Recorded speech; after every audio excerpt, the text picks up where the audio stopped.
Et salut les microbes, voici le premier véritable épisode de Pensée microbienne. Comme vous l'avez certainement remarqué, on est au mois de février, ce qui m'amène tout droit au sujet de la vidéo, la Saint-Valentin. Je sais, le sujet a été traité des millions de fois et sous un paquet d'aspects. C'est pourquoi je vous propose une nouvelle approche de ce thème universel qu'est l'amour. Je vais vous parler de drague, ou l'étape de base visant à la procréation. Je vous entends venir, la drague aussi c'est un sujet vu et revu. Mais que dites-vous de cela ? Les parades nuptiales animales appliquées à l'homme.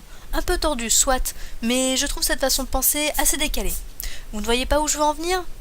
Voici deux exemples pour présenter un petit peu le concept. Vous connaissez tous le fameux brame du cerf. Bien, transposé à l'homme, c'est l'équivalent d'une déclaration publique d'excitation sexuelle. De même, les propriétaires de minettes sont tous plus ou moins traumatisés par les chaleurs de ces dernières. Et sur une femme, ça pourrait donner un truc comme ça. C'est bon ? Vous avez compris l'idée ? Alors c'est parti. Si je vous dis amphibien, vous me répondez grenouille. Eh bien non, perdu. Je vous présente un des rares amphibiens qui n'attire pas sa conquête grâce à un chant, le triton. Sorte de petit lézard aquatique pouvant mesurer de 7 à 15 cm de long, les tritons mâles ont une technique de drague bien à eux. Durant la période de reproduction, les monsieur tritons se placent devant les madame tritons. Une fois en position, ils ondulent leur queue. Non, c'est pas ce que vous pensez. Donc, ils ondulent cette queue afin de faire profiter leur conquête de leurs phéromones. Classe, n'est-il pas ? Si on veut appliquer cette prouesse à notre espèce démunie d'appendice caudal, il n'y a pas 36 solutions.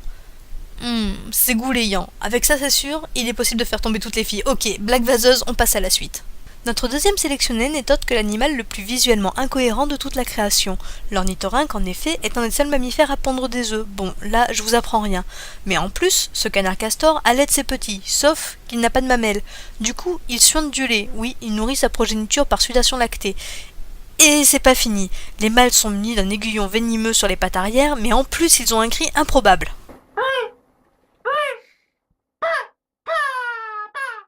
Bon, c'est cool, mais c'est pas ce qui nous intéresse aujourd'hui. Alors, comment s'y prend l'ornithorynque pour séduire sa moitié ? En fait, c'est plutôt mignon. Le mâle attrape la queue de la femelle tandis qu'il nage à la surface de l'eau en faisant des ronds. J'ai dit mignon, pas époustouflant. Du coup, chez nous, ça devrait se passer à peu près comme ceci. Oui, moi je trouve ça choupinou. Généralement, la drague est une activité réservée à deux joueurs, une proie et un chasseur. Oui, j'ai une conception très personnelle de la séduction. Mais il arrive, et ne le niez pas messieurs, que la drague se déroule en groupe, en particulier si la cible envoie des signaux clairs quant à ses intentions pour les heures à venir. C'est ce qui se passe en tout cas chez certains serpents. La femelle dégage des hormones qui attirent une flopée de prétendants. Après une session de reniflage intensif, s'ensuit une chorégraphie bordélique donnant lieu à de véritables boules de reptiles. Mais ne vous y trompez pas, un seul heureux élu arrivera à ses fins, donc pas d'orgie. Transposé à notre style de chasse, on se retrouve à peu près dans la situation suivante. D'accord, c'est pas très compliqué, ni très subtil, mais je trouvais l'image très intéressante. Allez, pour terminer cette vidéo, je vais vous parler d'un arachnide. Le pisor admirable, notez l'élégance du nom, est une araignée ayant développé une définition très particulière du romantisme.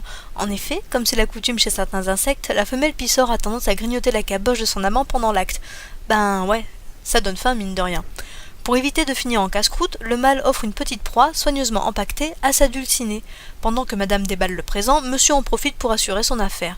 Si nous, homo sapiens, échappons métaphoriquement à ce festin coïtal, il n'est pas rare que nos hommes nous gratifient d'un petit cadeau afin d'arriver à leur fin. Mesdames, je sais que vous n'êtes pas dupes, mais chut, c'est aussi ça le jeu de la séduction. Et voilà, c'est sur cette note légère que la vidéo se termine. Si elle vous a plu, n'hésitez pas à la partager, à vous abonner à ma chaîne et à laisser un commentaire. Et bien sur ce, je vous laisse et je vous souhaite à toutes et à tous un très joyeux dimanche. Bye les microbes!